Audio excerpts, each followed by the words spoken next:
Today is February 14th. Spring training is underway. Pitchers and catchers are reporting, but today we're talking about trade history 2017 until that last year.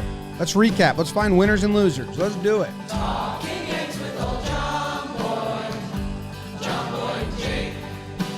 Recaps galore, weekly awards. Stat lines, theme, and hot takes. Get your Yankees news from these two fine dudes. It's time for Talking Yanks. Talking Yanks with old Jomboy Jake. Talking Yanks with old Jomboy Jake. Hello and welcome to Talkin' Yanks, episode number 845. My name is Jimmy. Jake is usually with me. He's not here today. He took off this morning, or last night, this morning, I believe, for St. Lucia, where he is getting married to his sweet, effervescent Jessica. Is that how the words he usually uses? Those are usually It might be another one. He changes it up a little bit. Those are usually in the realm. So it's me and BBD today. This episode is brought to you by SeatGeek. They've got the hookup for you. If you use code YANKS, you can get $20 off your first purchase at SeatGeek. There's $20 off your first purchase with promo code YANKS. You can click the link in the description or download the app to use it. They have tickets to more than 70,000 events every single day. That's insane. It's a logistics nightmare. Over 28 million downloads. SeatGeek is the #1 rated ticketing app. It's super easy to use. We use it when we go to games, and so should you. And get $20 off with Yanks. All right, so producer BBD has an episode planned for us today. I'm excited to do it. A little reflection. And also, I think, not only reflection, I want to take notes from this about if there's a theme of the Yankees usually trade X guy. Yeah, or has there been like a shift in the last many years? Will this help us identify 2023 trade prospects that might be on the move in the way? They're shipping. Yeah.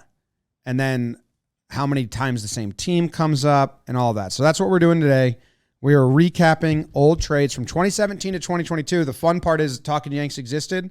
Like I remember when it was just a hobby, I did like solo episodes during the deadline with Sonny Gray of just like trade him. I think I did a video of like every 3 hours. I just brought my mic everywhere I went with me and just revealed my thoughts. And the actual Sonny Gray trade happened while I was at the beach in New Jersey, and I had my mic in a Ziploc bag and I recorded it. Instant reaction. I was like, this is going to be my career and I'm going to do it. So I brought my mic everywhere and did Sonny Gray trade. So yeah, I don't know because we're going to try and gauge what our initial reaction was, but it's on air. Yeah, you can go correct us if that's not what you thought you liked the trade. It's like, okay, well, shit. My bad. We're going to start in 2017. And 2017 was a super interesting year in Yankees fandom anyway, because it was the first year collectively as Yankees fans, we were like, all right, our goal isn't to win.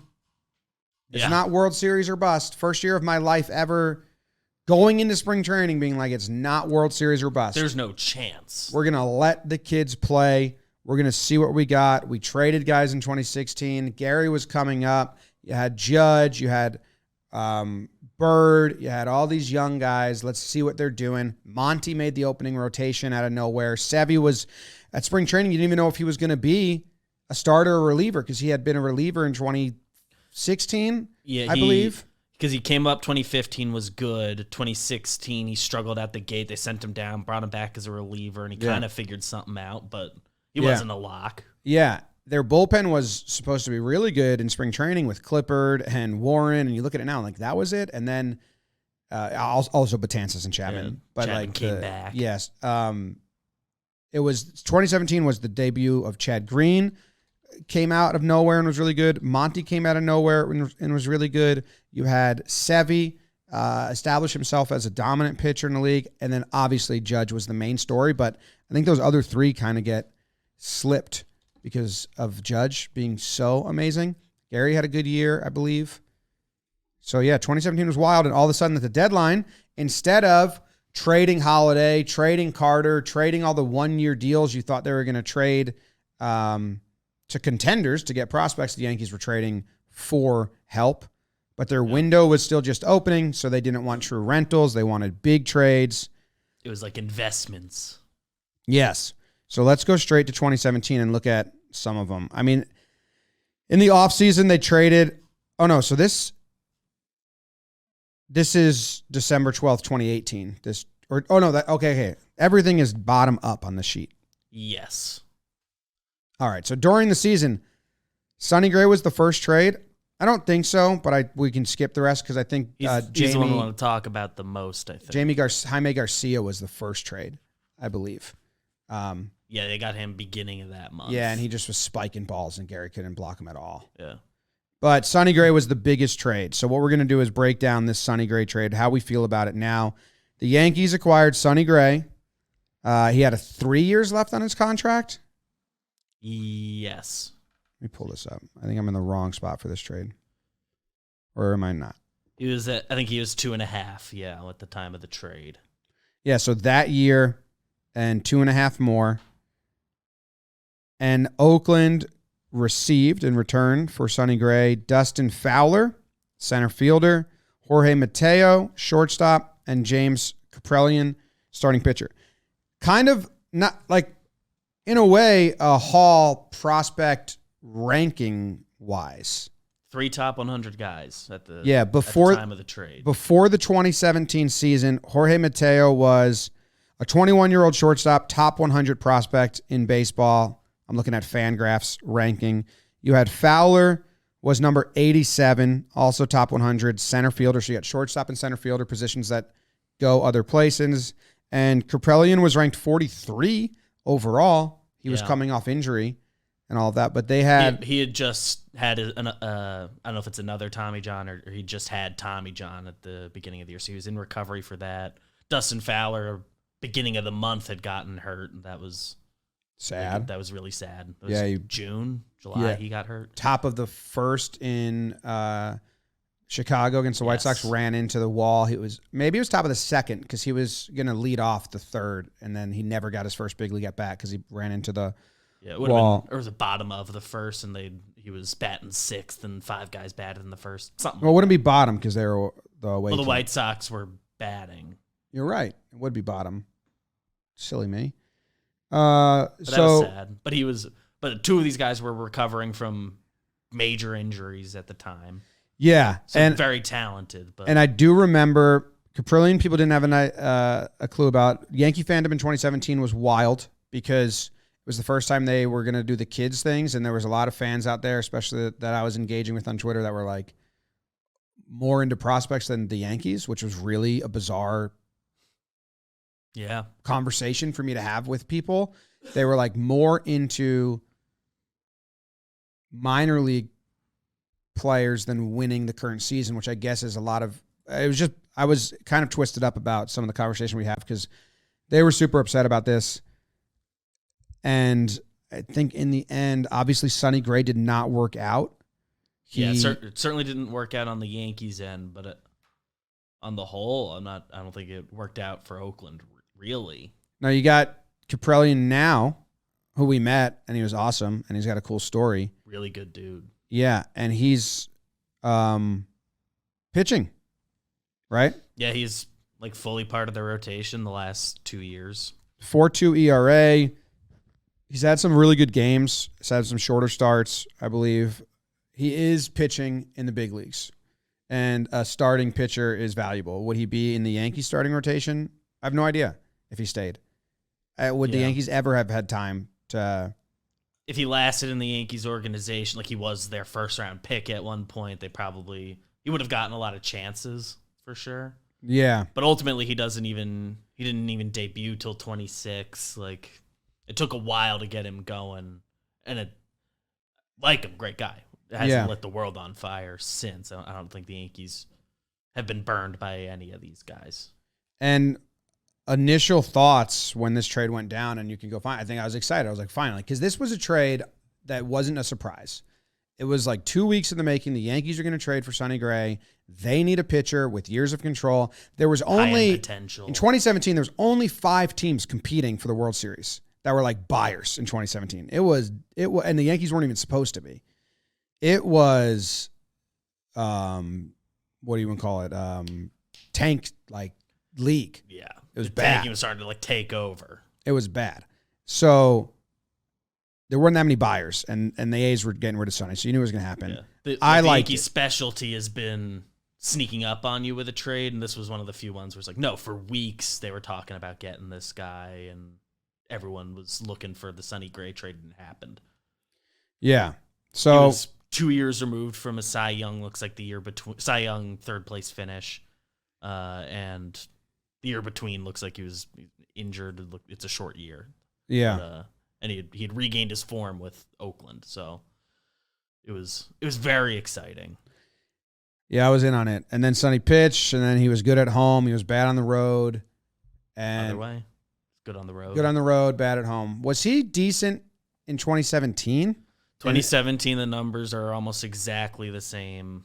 By ERA plus, it's the exact same as it was in Oakland the first half of the year, which people kind of forget. I remember. wasn't that I remember good, doing that after 2017. People were like out on Sonny, like he's not who we traded for, because you trade a guy for that, he's supposed to come really be a dude. And I remember doing his game log and being like 6 innings pitched, 2 earned runs, 6 innings pitched, 2 earned runs, 6 innings pitched, 2 earned runs, 5 innings pitched, 2 earned runs, 7 innings pitched, 1 earned run. Like Sonny's first 5 starts were really good in 2017 post trade. Really good. Now they lost 3 of those 5 games, but his starts were good. And then they just weren't outside. They had that 1 7-inning game that was great, but none of them were obviously like an ace start. Sure, but 6 innings, 2 earned runs, you'd take that. you take that, and he at the time had not gotten blown up. Like that Yeah, was fine. They weren't numbers you brag about, and I think people wanted him to be like the number one after the trade, and yeah. so that was what the mindset of the fan base was. Up until his last start as a Yankee, so his first 10 starts, he had a 3.12 ERA. The FIP was through the roof, 4.39. It's not through the roof, but it's pretty high. Yeah, I guess he got bailed out by. Bailed out a lot. Guys were getting on base against him, but Yeah. Now the Yankees lost a lot of his starts, so the feeling's icky. But yeah, he had 8 innings pitched, 2 earned runs against Tampa. So I remember going into 2018 and being like, hey, this dude had some good starts. He had 2 starts that really ballooned his ERA as a Yankee. 2018, they were right. I was wrong. It was just like, this is not a good match. He also had a good outing against Houston at home. He went 5 innings pitched, gave up 1 hit, 1 earned run in the postseason. That's a complete blip. Like, I don't remember that at all. Do you remember that? I thought his start in Cleveland was better. I remember that 2018 season talking about how he had a good playoff start. And I thought in my head it was the Cleveland start. He was bad in the Cleveland one, game 1. But This was the start where the Yankees came back to win it in the 8th. The Gary Sanchez double, 4 runs in the 8th inning. yes. Wow. Or was that game? He started game 4. It looks like 6-4 final. I think that is that game. Yes. Robertson came 4 in runs in and the gave up a 8th. double, a 3-run double in the 6th. But Sonny had been good, 5-point, whatever. And one of those runners reached on catcher's interference. So, yeah, anyway, that's the Sonny Gray trade. We know, everyone kind of knows that story. He was good in 2017 down the stretch, decently. The ERA is bad. But 2018, wanted more, but it was, I've never seen just a total acceptance from both sides. This is not working out. I'm not enjoying this. You're not enjoying this. If Matt Blake was around, if the clubhouse was different, I don't know. Who knows? But the spider web of this is that they traded Sonny Gray the remaining year. yeah, the final year of it, he was on the team all 2018. So they're not trading from a position of strength here. They're getting rid of a guy because they've publicly said we're trading this guy, and he's only got 1 year on his contract. They trade him to the Reds for Shed Long Jr. and a 2019 competitive balance pick, I found. Yeah, that became TJ Sikkema, Yep. who was flipped for Benintendi. Oh, really? Yeah. So They held on to him TJ for a bit. Sikkema got us Benintendi? Yes. So if there were Benintendi- other players in there, but I think he was Benintendi like got the best hurt. one. Benintendi didn't get hurt and balled out this postseason and signed an extension, we'd be like, well, shit, Sonny Gray led to Benintendi, but it didn't because he got hurt. There were some other pieces there too, but Sikkema was the big one for Benny. And Shed Long Jr., they flipped to... They immediately flipped him for Josh Stowers. Oh, Remember, yeah. because he was the Yankee for 12 minutes. Yes. But they didn't make it just actually a three-way trade. It was just two different trades. Yes, I do remember that now. And Josh Stowers is still with the Yankees. No, he's with Texas now. They traded him for Rugi. Oh my God, this is an awful spiderweb. I feel absolutely trapped. Yeah, and that gets you. Spiderweb's worse than the initial trade. It really hasn't been. No part of it's been a win. There's no winning here. I mean, if you want that one start, if the Yankees go on to the World Series, you look at that one start where Sonny pitched well and you say that was a win. But overall, the trade is just like a wash. You can't know a guy's personal makeup incredibly well to know he's not going to fit. You can try your best to do that, although the Yankees have had trouble with this in the future. So I don't know. What do you got on this trade now? It's just kind of like a bad wash. It just leans negative. It didn't work out for anybody. The Yankees are fortunate that I don't think they regret any of the pieces they traded away. They didn't get burned by it. Yeah, I guess that's the one thing. Asset allocation, it didn't work out great, but at the time, how are you going to know Sonny was going to work out that way?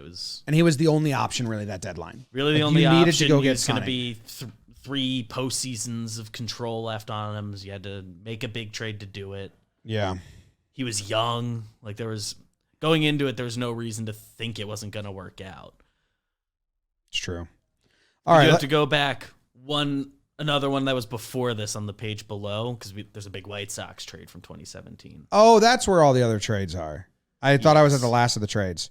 The White Sox trade worked out. It was a win, right? So the big surprising trade 2 weeks before the deadline in 2017. Sorry, I went out of the chronological order. It's fine. These are the two from 2017 that really got to be talked about. Yep.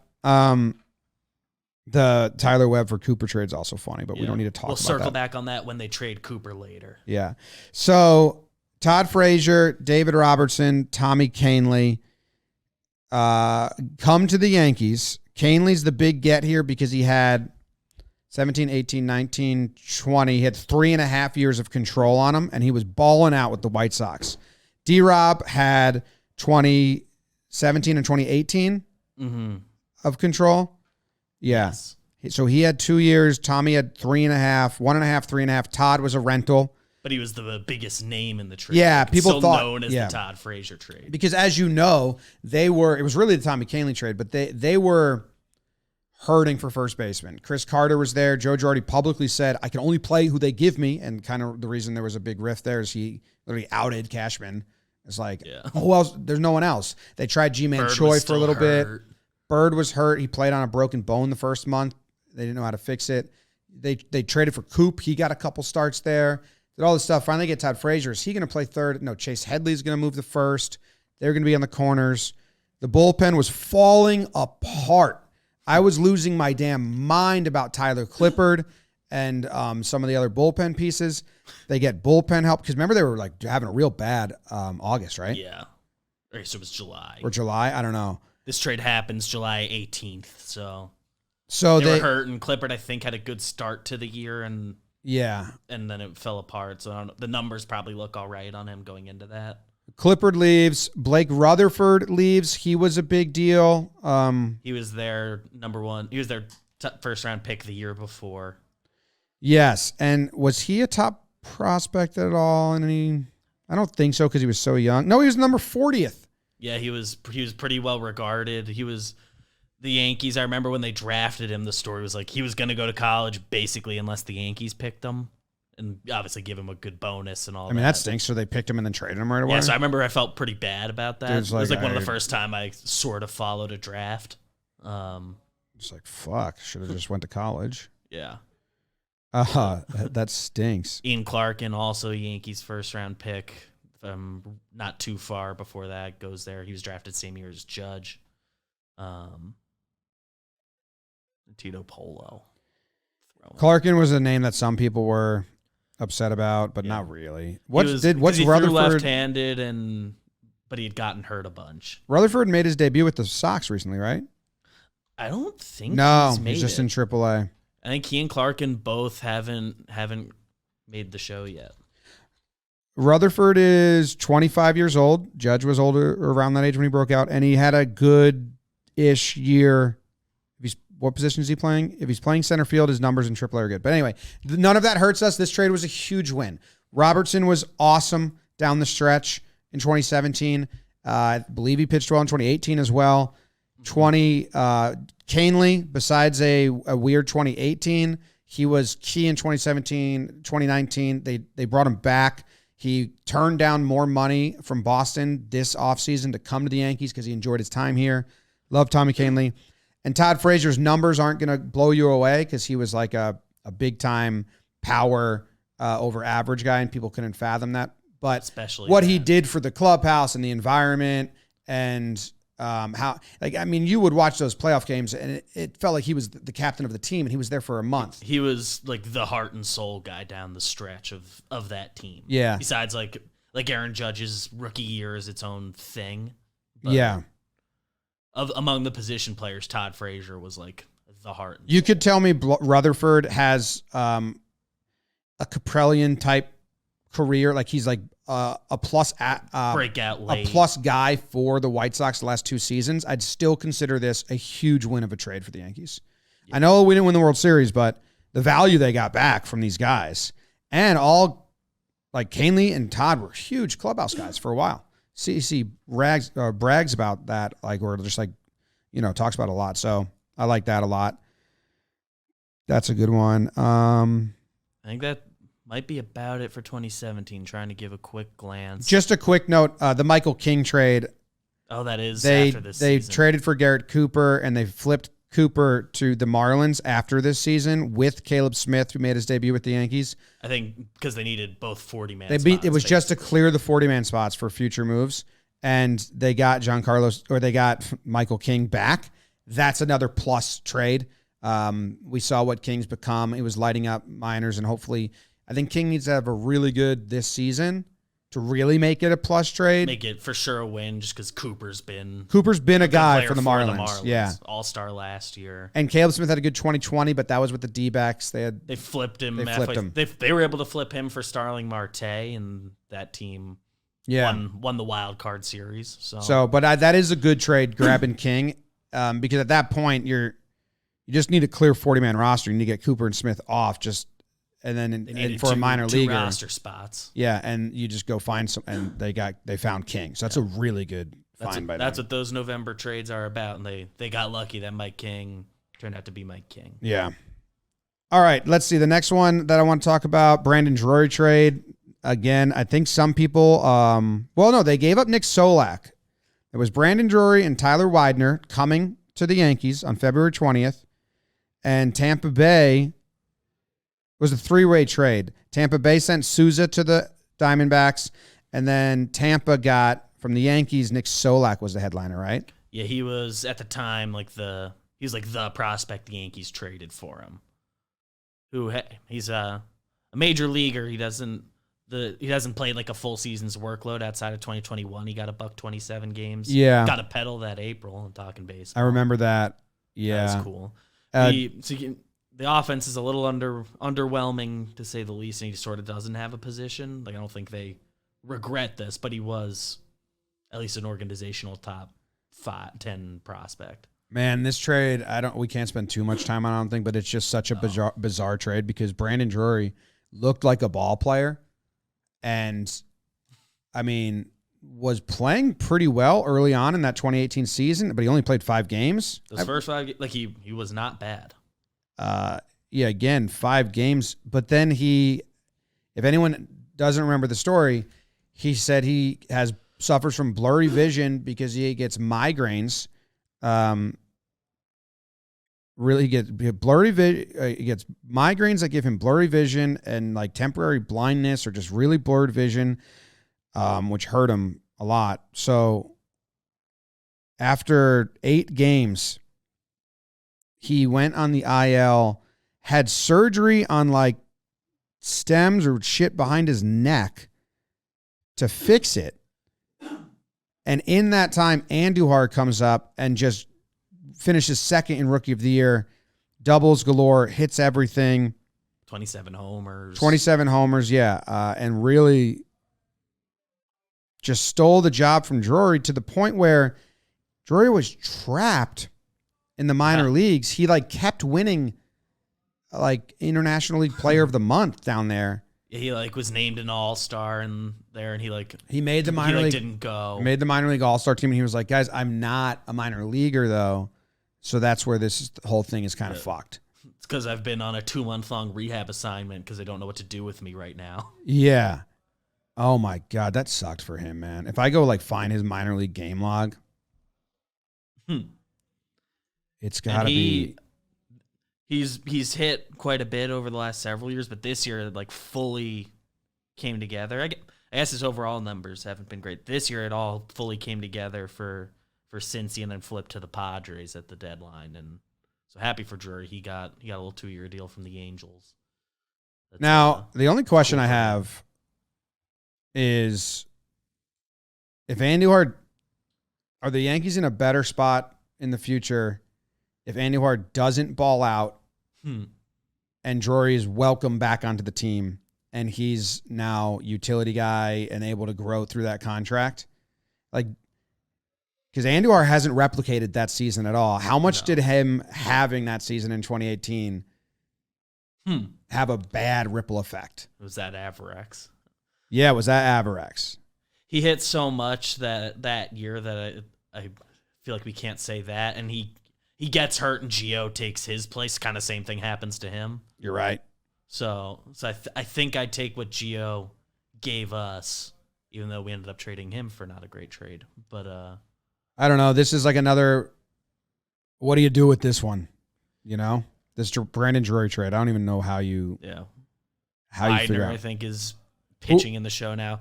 Colin Poche, I guess I didn't know he came from the Yankees. It apparently came from the Yankees end of things. He was a throw-in reliever. He's on the Rays. Really? Good. I didn't know that either. Who did we get for Drury from the Blue the Jays? Biggest surprise. J Happ. We got Happ. Is him and Billy McKinney. Billy McKinney also back. Happ was also amazing down the stretch after we traded for him. Yeah. Went like, let's do the J Happ trade now. We're moving on to that. He went like 10-0 or something. Yeah, he was amazing down the stretch. ERA. Every September with the Yankees, he was great. September Happs were absolutely kind of crumbled in that one postseason game in Fenway. He was like visibly shaking. I wonder if we're ever going to get lasting memory. We're ever going to get a backstory on that. Like he was like had the shits or something. Yeah. I mean, his first 10 games, 2.34 ERA. Damn. He was the game one starter, right? Game one starter. Like he got kind of lit up in that last tune-up start at Boston, which maybe that was foreshadowing. But before that, those 10 starts were really good. And Billy McKinney was part of this trade, and now he's back with the Yankees, and Drury just got picked up by the Angels. And then they re-sign Happ. I guess we're just doing trade. If you're just doing the trade of Happ, that trade worked. That was a win. McKinney hasn't gone on to hurt us there.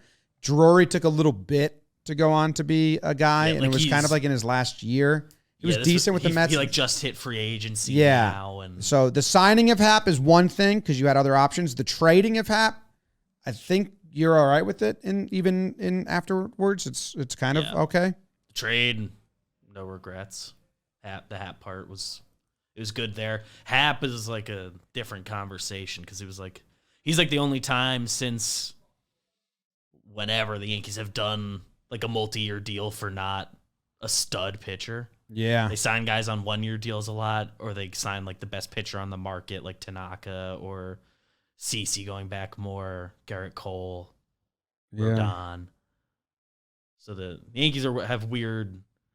He's like the one exception to what they've like done in free agency with starting pitchers. They were going for it. Yeah. They liked the value. They thought he was. They should have. Going to be reliable. It was him or Lynn, and they should have went Lynn. Yeah, they signed for like the same deal at winter meetings. Yeah, 3 for $30 basically. Happ got more. I think. I like this one. I remember Jake Cave. It was like a Rule 5 or a 40-man spot. March 16th before spring training. Yeah, they traded Cave to the Twins, and they got in return Luis Heel and no one knew anything about him. And now when he gets healthy, we're excited about Heel. Like he pitched. He's got electric stuff. He pitched well. So it's not a win yet, but it's potentially there because Cave, I don't think he's on the team right now. He was a helper. He was a fourth outfielder for the Twins for a while and had some pop and like a good moments. But he's a useful player for teams. But yeah, the Yankees win that one just by having Heel if he comes back and does anything. Yeah. But Heel seems like he'll at least be a guy who can outstuff guys in a bullpen if he can't handle a starter's workload. But yeah, you take that. Okay, let's move to 2019. The first trade we got was for Zack Britton. That's still 2018. Oh, yeah. Yeah. There were, yes. Sorry. For people at home, I scrolled up the page, so I thought that was the next, but that's just me being dumb. Yeah, we couldn't figure out the best way to break up the doc years. to be, because otherwise then you're going back and forth on the pages for the list of trades. So they got Britton for Cody Carroll, Josh Rogers, and Dylan Tate. It was a year and a half of Britton, or was it just half a season? He was just the rental year, and then he liked being a Yankee so much that they signed him for 3 more years. Dylan Tate has been with the Orioles, and he's been getting relief outings and innings out of the bullpen. He gets as high leverage, like setup innings as the Orioles give out the last couple years. This year, different, but yeah. And all of these guys that they traded for Britton were Rule 5 guys. They were all gonna have to be protected after the season. Yeah, and they weren't gonna protect him. So that's a fine trade. Britton was really bad in August, and they knew that. They said that. They said he's still recovering from it, so August is going to be hard. And he was absolutely lights out in September, and then in the postseason kind of wore out. Or no, they just lost in the postseason that year. Luke Voigt for Chase and Shreve. That was a pretty win of a trade at the time. Really. I mean, Shreve was also out of options, and like it was about to get a DFA. The push was coming to shove. They got Voigt, who was just stashed in the Cardinals system. Yeah, and he became a stud. Like he was like our guy for a while. The part that's interesting, that one of the contenders for guys Yankees maybe missed the most is Giovanni Gallegos, who had a few years as like a dominant reliever for the Cardinals. It's like their best reliever. Look at that baseball reference. Yeah, everyone thought he was an afterthought, and he was a throw-in in that trade. He's basically like the Kahnle of the trade from the White Sox. Like, no, Gallegos is the guy we actually wanted. That's what they wanted. They were doing us a favor by taking Shreve, Yankees, and Voigt was a throw-in for the Yankees too. They were trading for the international bonus money. Man, Voigt had some real good months and seasons for the Yankees. Whenever he wasn't actively hurt, he hit. And he's still a free agent right now. The defense isn't there. Like you wanted that to be better, and the speed and all that. But I never felt burned by his defense. Yeah, but imagine IKF in him. Oh yeah, no, it wouldn't be a good pairing for other guys. Yeah, but yeah. Yeah. All right. Should we move on and kind of just hit the big ones as we go now? I think so. If there's a small one that I see, I'll just throw it out there. But the next big one, unless I mess this up again, is Paxton. That's the big one that needs a breakdown, yeah. Yankees acquired James Paxton for 2 years. So this was an off-season trade. So 2 full years of Paxton.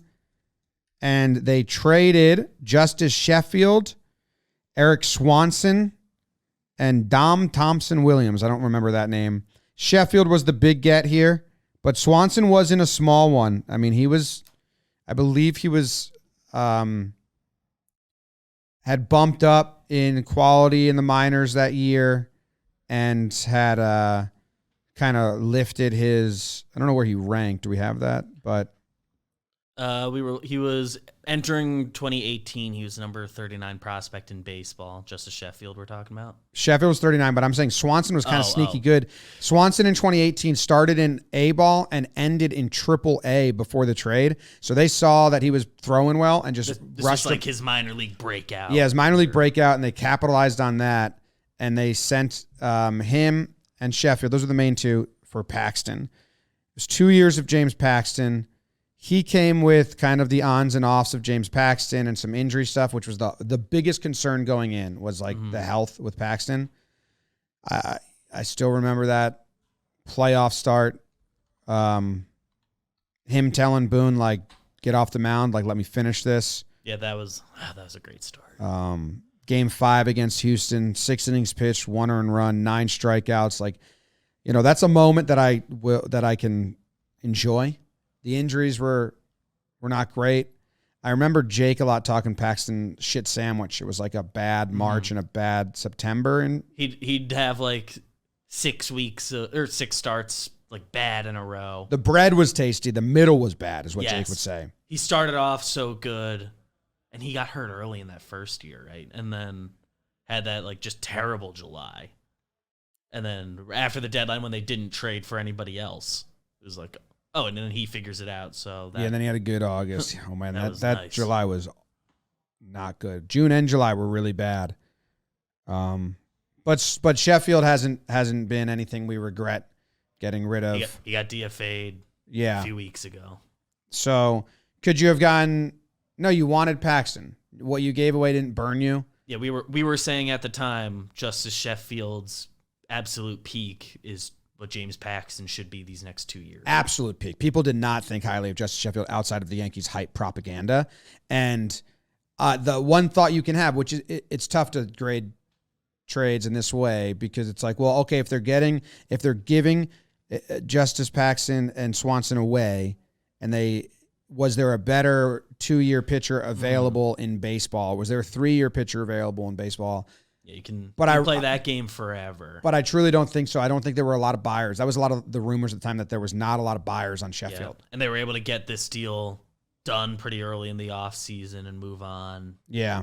So that's just it's like a wash. If not, I still would have.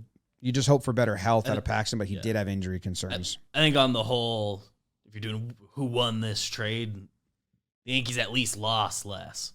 I think Paxton gave you enough good. Yeah. Where Sheffield, I think he put together a weirdly decent like half season for the Mariners at one point, but that fell apart. Like it worked out for the Yankees, I think, more than the Mariners. Swanson did. He became a reliable reliever, and they flipped him for Teoscar this year. So, yeah, they might have won there. I don't think they're. Yeah, so I don't think they're upset. Swanson They weren't. Their good. window wasn't in that James Paxton, but from their mind, Paxton probably had a lot of buyers. Could they have gotten better than Sheffield and Swanson? Yeah, probably somebody could've. who was rumored. At least they could have gotten a guy who's supposed to be a starter that works out better than Sheffield. But yeah. All right. Well, is that the end of? Or wait, let's see. I'm scrolling up. We got the Cameron Maben cash considerations. That was a hell of a trade. Mike Talkin for Philip Deal. That was a hell of a trade. They do really well. I think I scrolled too far down on the margins. Yeah, the margins, they've been good. Getting Urshela for nothing. That was another, like the small ones. Cash trade. The Yankees they don't get burned that bad on the big ones and what they give away. And on the small ones, they kind of win. They win at a significant rate. Like Voit for Gallegos they gave away. That's the first kind of burn, right? It'd be nice to have Gallegos instead of. But they got more out of Voit. They got a lot out of Voit. And they like it. Okay, Garrett Cooper's been good. They had Voit for those years, and he was better. Like Cooper's like a B version of Voit at his best. Yeah. So I don't think they miss him. Gallegos, they still get more value out of Voit. I think they would have liked to have him just years of control. Gallegos is the biggest regret. All that control on that arm. All right, I'm scrolling up, finding That's like more. a both teams won situation. Yanks cards. The next kind of name I can find is Juan Then. His name just pops up. Well, Edwin Encarnacion. It was a June trade. The Yankees wanted a DH. They didn't want to rely on Clint, I believe. Yes. I believe this was that one. It was one of the real out of nowhere Hicks trades. or Stan got hurt, right? An outfielder got hurt. Yeah, and I think they had just had Kendry Morales, who that didn't work out. Some people's favorite award I've ever given out is a Kendry Morales won it on this show. I think it's "Stop Sucking, You Suck" bag. That rings a bell. Or something like that. That rings a bell. We're in 2019 right now. We're in 2019 right now. Who got hurt? It was one of those real out of nowhere ones because I think like Stanton was either close to coming back from an injury. I mean, he was in and out of the lineup all year. Yes. Okay. So Stan wasn't around then at all. Encarnacion. Jake loved Encarnacion. I mean, he was fun when he was fun. Yeah, then he got hurt. He was 0 for the first like 2 weeks as a Yankee. So if you butter knife that out, his regular season was great, and then he breaks his wrist. So they had Clint DHing, Morales DHing. I believe there were a big aspect of this was not wanting Clint, who I think was hitting okay. Yeah, did it happen like around that like awful Red Sox inning too? I feel like I remember it being around that time of year. When he had that Sunday night baseball. I think that it was around that time of year, I think. Maybe. Could be wrong. This was a big surprise too because it was June. Like a trade for a real guy wasn't really on the radar. Yes. And you expect Edwin to have to DH a lot, and I was like, what? But they have Stanton. Edwin played a decent amount of first base too. Sunday Red Sox game 8-5. The Red Sox won. Is that the Clint game? I think it's got to be the Clint game.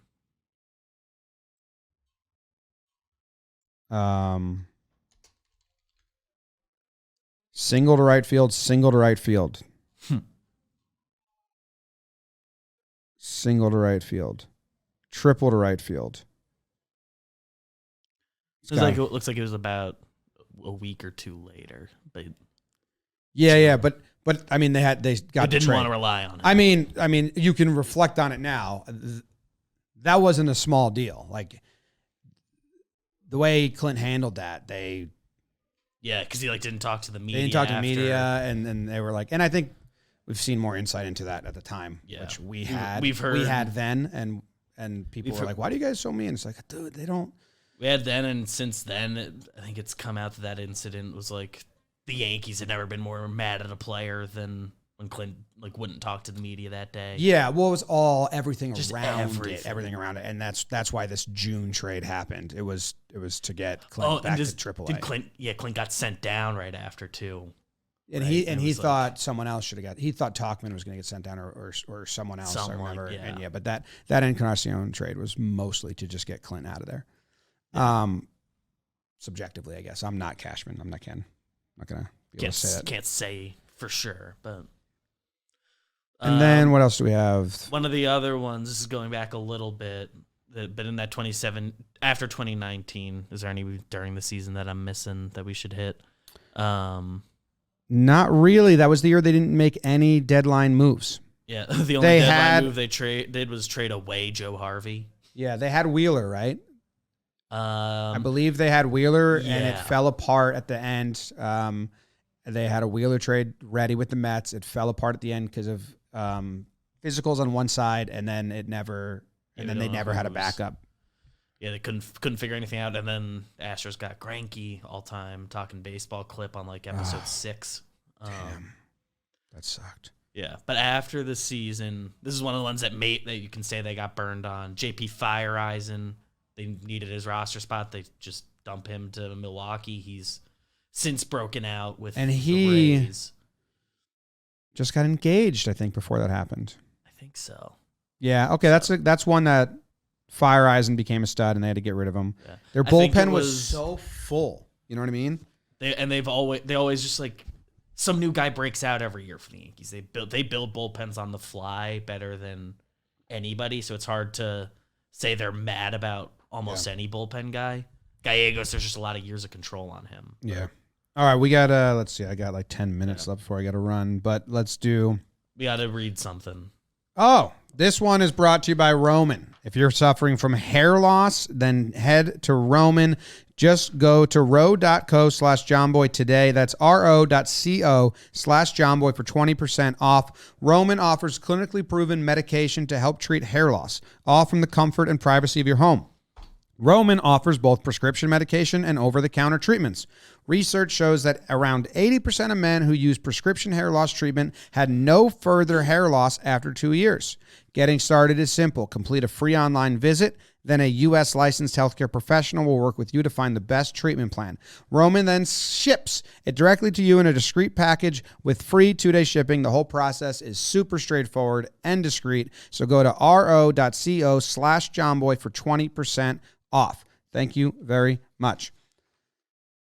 Taillon trade was a big one. No trades in 2020 because of pandemic. Yeah, the very few happen. So the next one is Jameson Taillon. Pittsburgh acquires Miggy Yahoo and Roansy Contreras. Those are the two names, right? And they're still pitching for the Pirates, but that doesn't mean they burned us because it's a lot of people have been playing for the Pirates that Roansy, which I believe is how it's pronounced now. Not now. Nice. It always was. Roansy. He's pretty good for the Pirates this past year. He's still pretty young, so there's a chance that I guess they get burned if he's like a stud. I think he had some fans at the time, but his game log is all right. Yeah, it's not nothing amazing if he builds on that. Like he's 23 years old and has pretty much less than a year of service time under his belt. Miguel Yajure also broke camp with them. Some MLB time for him. Don't look at. I like Miggy Yahoo. I liked when we saw him spring the one time. Don't go look at that. Baseball Reference. It's not fun. Fun name. And for Taillon, I believe this was a winning trade. You got 2 years of him. Not every pitcher is going to be a top of the line pitcher, but with what Taillon did with the Yankees, he went on to get a big contract. So that means he upped his value and played into money while a Yankee. So again, we didn't get the end results, and he was never going to be a true ERA like King. Yeah, got a pitcher of the month. Yeah, but he just had really good stretches. He could put together 6 weeks that are just so good, and on the whole, for over a full season, doesn't get blown up a lot. Just very reliable. Yep. Had a decent enough start versus Houston last postseason in game. I don't know what game that was. Game 1, and then they kind of pulled him. The walks weren't great. Only 1 earned run. That's a like you said. If Roansy comes out to be a stud, then you're like, ugh. But I like you still. Taillon did more for us than Paxton. Taillon did more for us for Paxton, right? And yeah. Yeah, still 2 very reliable years out of him. Stayed as healthy as JMO's stayed in any year of his career. He's pretty good for the Yanks in that way. Find me the full Talkman spiderweb, because how do the Yankees acquire Deal? Because they go deal for Talkman. They ring Talkman for everything they could possibly get out of him. I mean, he was like an amazing player in 2019. And then they flip him for Wandy Peralta, who just pitched in every single game of the ALDS, all 5, and was like one of our most trusted guys, also a character. Like, that's just if they ever flip Wandy because he's got half a year left for someone, that dude's going to be a stud. That chain of trades is just like climbing a ladder of awesomeness. Philip Deal was a 27th round pick by the Yankees. They flip him for Talkman. He was amazing 2019. 4th outfielder 2020, and then flip him for Wandy. That's as good a sequence as you can get. Yeah. The other trade around this time we should mention, we don't got to linger on, but they salary dumped Ottavino. Yeah, that's one that's like he's still good now. Just got a 2-year deal from the Mets. He's a good player, but they made their intentions with that trade very clear. Trying to get under. That was silly. It was a key part in getting them under. I disagree with the philosophy behind that move, but they did exactly what they wanted there. And the guy they threw in as the sweetener for Otto, they DFA'd him. So yeah. What are you gonna do? The next winner is Clay Holmes. And there were some people upset about this because Park had played his value up, and now he's been DFA'd or traded by the Pirates, DFA'd by the Red Sox. But he got DFA'd a million times this He had one good season in AAA, and the Yankees used that. They also, Diego Castillo went for Clay Holmes. That's been a win of a trade. Mm-hmm. This Texas trade, I think, is going to be the biggest loser that we have with It's got a chance. If any of these chances have to be a stinging loser. The Yankees acquire Gallo and Joely Rodriguez. That's so tough. Texas acquires Glenn Otto, Ezekiel Duran, Josh Smith, and Trevor Halver. And I mean, Josh Smith is supposed to be a guy, right? Yeah, I mean, all those guys, I think besides Hover, have debuted at least. Otto's like just depth right now. Josh Smith, I think, has the highest ceiling of the crew. Duran is a bench guy on their roster to open this year. And Gallo, from everything I've heard, and didn't want to be a Yankee, was upset, knew he wouldn't enjoy playing in New York before the trade even happened. Yankees did some scouting and said, hey, Odor, Rugned, you think Gallo will enjoy it here? And he said yes, and they pulled the trigger on that. And Joely was great against lefties, but couldn't get righties out, and they flipped him. He's like a left on left, like pretty good option, but with the 3-batter minimum rule, they flipped him for Castro. Yeah, there's just not a lot of room for that. They flip him for Castro, and trading away Gallo, I guess they did pretty good value wise. Clayton Beater was good down the stretch in the minors last year. We'll see. Yeah, I guess so. He's a top 10-ish Yankee prospect, which when you're trading a guy that was doing nothing. That might be a tough one. I might have liked that trade at the time, too, the Gallo one. I don't know if I was in love with it. I would have to go watch it. Because I remember after watching him at the end of 2021, not thinking he was going to be good in 2022. I was pretty much like, I'm very suspect of the way he plays, and I don't think it fits. But that might be a stinger. This is like the Yankees, like what their like kind of philosophy in trades is. This shows that they opted for 4 like mid-tier prospects. They didn't give up any of their top guys. Yeah. They're banking on not getting completely burned by one. The Yankees like to do quantity over quality in their trades, I guess. But this one definitely has a chance to be the worst of the bunch. Yeah. But we're getting to a point now with this and trades moving forward that it's too early to say for sure anyway. Yeah. We can quickly go through Rizzo for 2, Kevin Alcantara and Alexander Vizcaino, but that led to Rizzo being around, so that's fine. Rizzo, you don't regret. Alcantara, he's a top 5 prospect for the Cubs, so maybe he's good. They gave him up in exchange for the Cubs to pay Rizzo's salary. So that's like, you could have just paid Rizzo's salary and not had to give up a guy, but I love having Rizzo. So yeah, they got half a season of Andrew Heaney. Jansen Junk made his debut with the Angels. He went to the Angels from the Yankees. He had a fun name and kind of played well in the minors before that. But Heaney did not work out. But there's no loss there. It was so quick. And then, you know what? We have the 2022 trades, but for the sake of time and because we don't fully know the end of results of these, I'm going to end here. Yeah, no, it's too early to say for sure. Too early, but we can review them. So I think that Gallo one might be the only one that like is a super stingy with how much they gave up. Just how bad he's been. Yeah. There's the only. It was a whole thing, man. It was a distraction. Apparently, it got to be a distraction in the clubhouse with just like he didn't enjoy it. He was excited to pack his bags. Like, I don't know. It just seemed like a miss. I remember we had poked around and heard like, oh, like he's not going to enjoy New York. He's talked about that, and I don't know how the Yankees didn't poke around to find that out. Get that scouting report. The only one supposedly an awesome, very funny, awesome guy. Like one of the underrated funny. Like everything we heard from players on the team, like personally, I like him a lot, and he's one of the funnier guys on the team. Not playing well enough to be allowed to be funny. Yeah. The only one moving forward that it's still too early to say for sure. This one is brought to you by NASCAR. The biggest race of the NASCAR season is coming up on February 19th, the day after my birthday and the day after Jake's wedding anniversary. This Sunday. The Daytona 500, also known as the Great American Race. That's a great nickname. This is the one that every driver wants to win. If you've never seen it, the event is unreal. 100,000 plus fans, all on the edge of their seats, witnessing the stars of the NASCAR Cup Series battling for position on the massive super speedway at 200 miles per hour with cars just inches away from each other. If a driver wins this race, they'll forever be called a Daytona 500 champion and etch their name in the history books. And this year's even more special since it's the official kickoff of NASCAR's 75th anniversary. We've got some people from Jomboy BBD going, playing wiffle ball in the middle of the infield, making videos, hanging out. Talking Giants crews going. Yeah. So if you've all never the content we're going to put out from there, check out that. And if you've never checked out NASCAR, check it out.